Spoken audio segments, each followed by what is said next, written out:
All right, folks, what is going on? This is episode 417 of the First and Frame Rate Show. I am VF Baller. Over here, we talk about Georgia Southern Atlanta Falcons football. And today, we're going to talk about the scrimmage that Georgia Southern had in Savannah. I'm going to give you my thoughts and opinions on that. Also, they had a kids clinic that I thought that was really, really cool. Give you my thoughts and opinions on that as well. And we also going to talk about the Falcons. They're going to play the Jets today. It is game day for the Atlanta Falcons. We're going to get into that as well to give you my thoughts and opinions on everything that is on deck today. So I hope you guys sit back and enjoy. I want to thank everybody who has been coming through and watching the program, pretty much Monday through Friday. You guys have been great. I cannot thank you guys enough for the supporting. If this is your first time here, welcome. I am on YouTube and Rumble. I'm also on Anchor, Stitcher, Spotify, Apple, and Google Podcasts. So if you want to listen to the podcast at your leisure, you can listen to it on those podcast avenues, or you continue to watch on YouTube or Rumble. Also, I haven't done this in a while, and I need to start getting back doing it because it's just been busy as all to get out. But I do thank the people who still been supporting.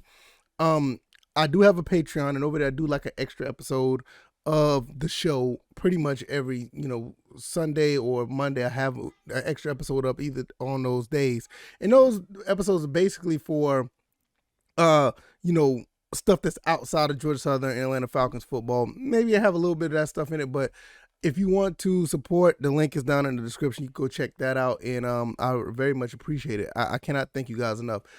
It should be in all my links. If not, I'll just have a open link right there so you can just click it. All it does, it just helps, support the show. And by supporting the show, I give you guys an extra episode to watch.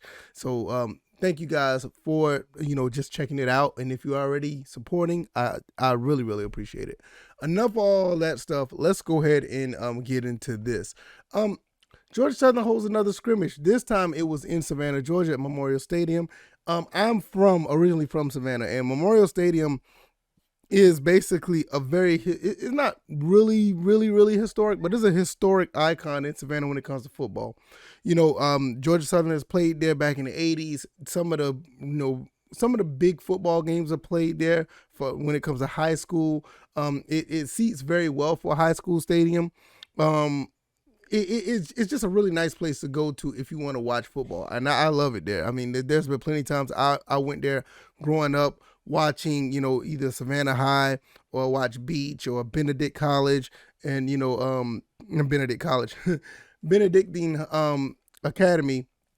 Watching all the other high schools, Jenkins High School, all those high schools had a chance to play there at some point, and I used to go there at least once a year.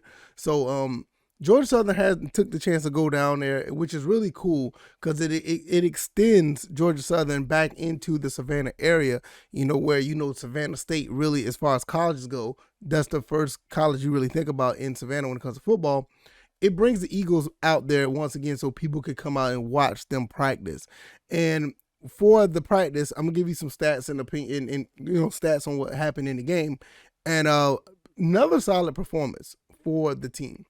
And I think this team right here is ready to go. There's some things that could be cleaned up, but you got a lot of guys here that are just, on point, just ready to go and ready to go play against Morgan State, which is, a little bit, almost less than 2 weeks away now. It's, it's like football is here, you know what I mean? So when you look at it, the number one offense didn't play much, and that's understandable because you're getting close to the season. You don't want to put too much wear and tear on them. You want them ready to go. So Cal Van Treese went 4 for 4 for 67 yards. 67 of those yards was a 44-yard pass to Jeremy Singleton. So, I mean, it looked like that duo is going to be doing some things, throughout the season. And Jalen White scored a 1-yard touchdown run. And that was it for Cal Van Treese. He did not play after that, opening drive. Gerald Green saw some action, had 2 touchdowns. Had 2 touchdown scores. Also the kickers, and I'm getting all this information off of gseagles.com because I really wanted to go to this, but I wasn't able to go, work or whatever the case may be. Gerald Green, like I said, 2 touchdowns, and all 3 kickers did pretty good. Alex Rayner, 4 for 4 with a longer 52 yards. I'm not going to sit here and not play around. I was kind of down on Alex Rayner at some point because I remember the Louisiana game. A couple of kicks that he missed early in his career looked like he stepped his game up big time. So that's pretty cool. Michael Lance, the kicker from Minnesota, 3 for 4 along with 47. And Bryce Christening, he had a couple of kicks as well. Didn't see nothing from Britton Williams. That's kind of interesting. That's my guy. I love the fact that that kid is on our team. I think personally, I think he's the best kicker out of all 4 of these guys. But that's another story for another day. Green and White both combined for 56 yards rushing and 3 scores. Singleton had 65 yards on 4 catches. Derwin Burgess had 3 catches for 56. Marcus Sanders had 3 catches for 35 yards. Zion McGee had 2 interceptions. Isaiah Walker and Wyland Free also had interceptions. And Jeremy Smith and Jalen Jackson both had a couple of touch sacks. So outside of that, once again, just another solid outing for the Georgia Southern. I'm just waiting for them, and I'm pretty sure they're ready to play against some, real competition now. So there's not much to talk about here. Honestly, there's no wow factor, anything that's going on with that, with the team or whatever. I think these are a bunch of guys who have gelled together, got things together, and they're just basically just ready to go. So with that being said, it is something that needs, that is something that I'm just anticipating for. I can't see these guys, slacking off based on what they have going on for themselves and what Coach Helton's put together. I think Coach Helton put together a pretty good team. And I know a lot of people were sitting here, that's pretty much outside of Eagle Nation, are looking at this little sideways thinking that this is not going to be any, this is not going to be anything special. But a lot of people think this is going to be a really crazy transition. To be honest with you, I think the only way the Eagles really lose if they beat themselves. Because I think the level of competition is high in the Sun Belt, but I think these guys have done a pretty good job of putting a team together that can compete. And I would not be surprised if they, shock a lot of people. I'm already on record saying that this team could win 8 games. And the more I look at this, I'm not joking about it. When you look at the guys like Jeremy Singleton and even with Caleb Hood and Derwin Burgess, you got guys on defense stepping up.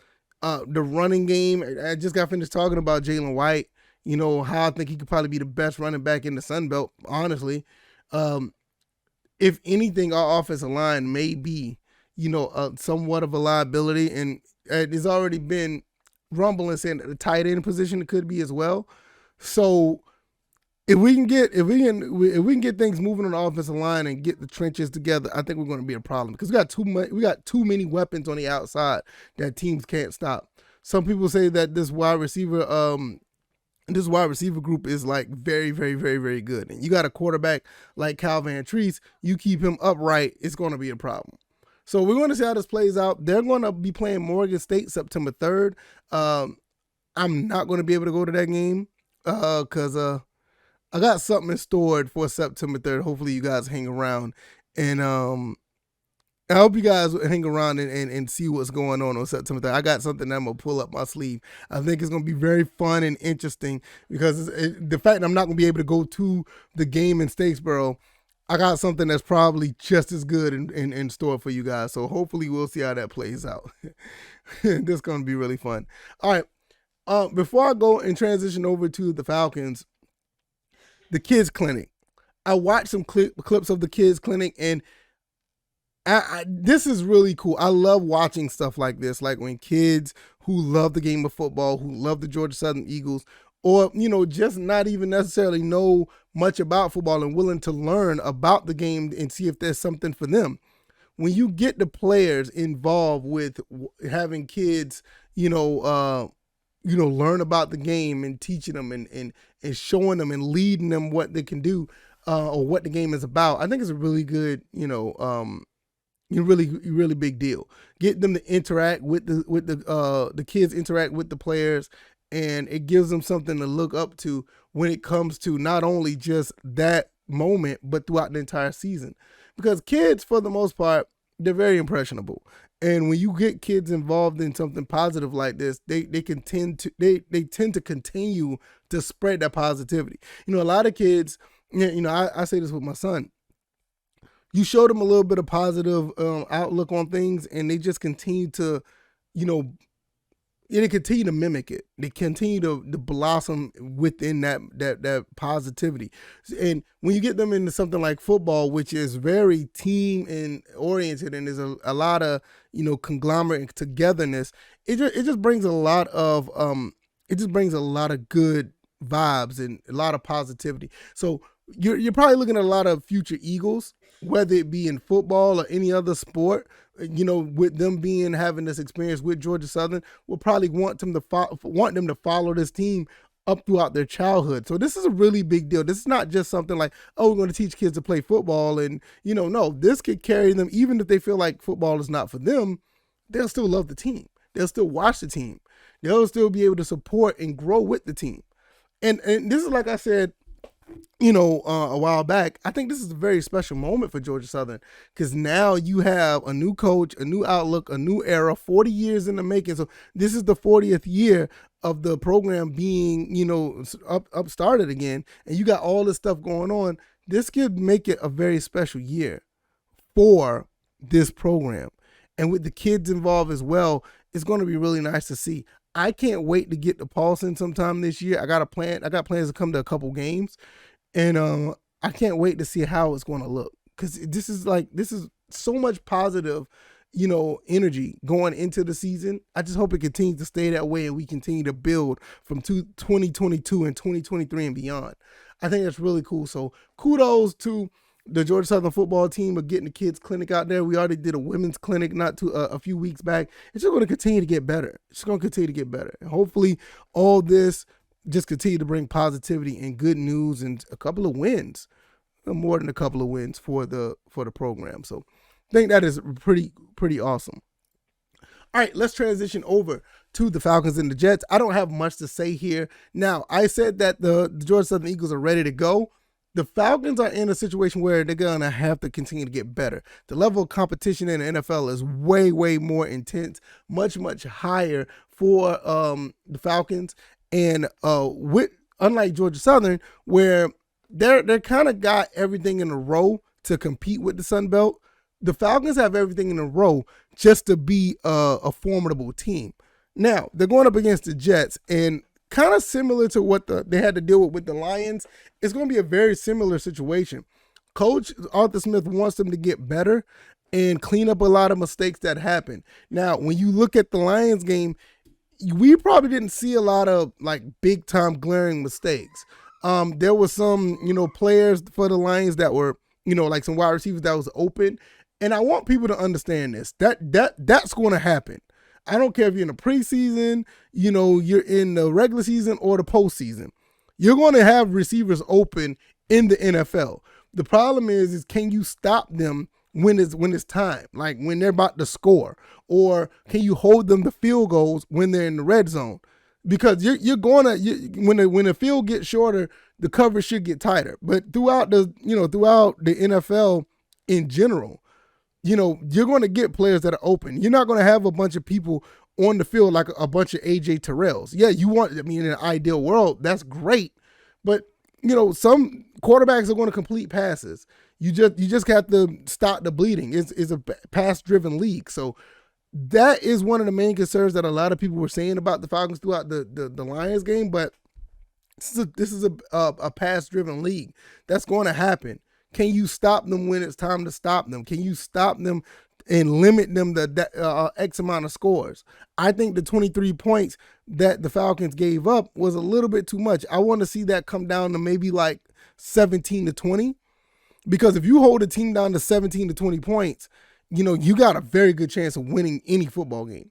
That's going to be tough, but I said this before. Luckily, we was able to come back and win the game, and that was really cool. Desmond Ridder did his thing, and I'm still in the mindset that there's a possibility that Desmond Ridder may play sooner rather than later. But I don't want to get into that too much. Drake London's more likely is not going to play. I don't want him to play. Hopefully he stays out until the regular season. We have another game against the Jaguars, I think. And just leave him out for right now. There's no reason to is no reason to deal with that. Let him nurse his injury until it's time to play week 1. But other than that, like I said, Arthur Smith was basically saying they want to be better than they were last week. And that's basically what it is. I don't expect to see anything special. I do, if anything, what I do want to see, I want to see Tyler Algier run the ball more. I do want to see that. I don't know how ideal that is because you still don't want to risk too much of an injury to anybody. So especially with the rookies, you got to have a balance in that. You want to see these guys do something, but then again, you don't want them to do too much. Also, what I want to see, some of these guys that are on the bubble, are these guys, because you got to understand, we're going to have 17, what is it, 17? Yeah, you're going to have, 17 to 27 guys get cut. And my math is not good. From 80 to 53. So you're gonna have what 27? I think it's like 27 players. It's going to get cut. So that's a lot of players within now and next Monday. So that's going to be really, really tough to see who can do what. Fortunately, there's 2 games. You got to play the Jets and then you play the Jaguars. And that's going to be a real good telling sign to see who does what. But getting better from a week ago is going to be really it's really going to be telling, and you're going to be really be able to see what this team can do to actually be better next week. Who's going to stand out? D. Alford is another one that's actually, making a name for herself. Isaiah Oliver, he came back and he's doing some good things too. So there's not too many guys that I can see that really stands out to actually say, all right, who's on the bus? Because you just don't know. I mean, last week we had some people that got cut that we didn't even know. There's going to be some names that we know that's going to get cut next time, but we just don't know who it is. Maybe by the time the Jaguars game, we'll really get an understanding. But I really want to see Tyler Algier do a little bit more. He did pretty good for himself. Matter of fact, the running game as a whole did fairly well. Even Quadri Allison did good. So hopefully we'll see how all that plays out. Quarterback situation, it is what it is. I expect Mariota to play slightly more, but I do see Ritter probably going to take more of the snaps. So that's pretty much it. It's not much there. Just, they're playing against the Jets. See if they can get better than they were last week. If you like this commentary, hit the like button, share this podcast, subscribe to the channel if you haven't already. Hopefully you guys enjoyed the show. I am on YouTube and Rumble. I'm on Anchor, Stitcher, Spotify, Apple, and Google Podcasts. I can't wait to see what happens in this Jets game. Due to the fact that the game is going to be played late, it's going to be, 8 o'clock Eastern time. I may not be able to commentate on too much of the game because I usually do the games or I do the show, later at that night to be going into the morning. I don't know if I'll be up that late to give you my thoughts and opinions. I may do a mini video to give you my thoughts, but I have something else cooked up for you guys for episode 418, and we'll go from there. All right, y'all. I'm going to get up out of here, and I will see you guys on the next one. Hopefully you guys enjoy. You guys take it easy. You guys be blessed. Peace.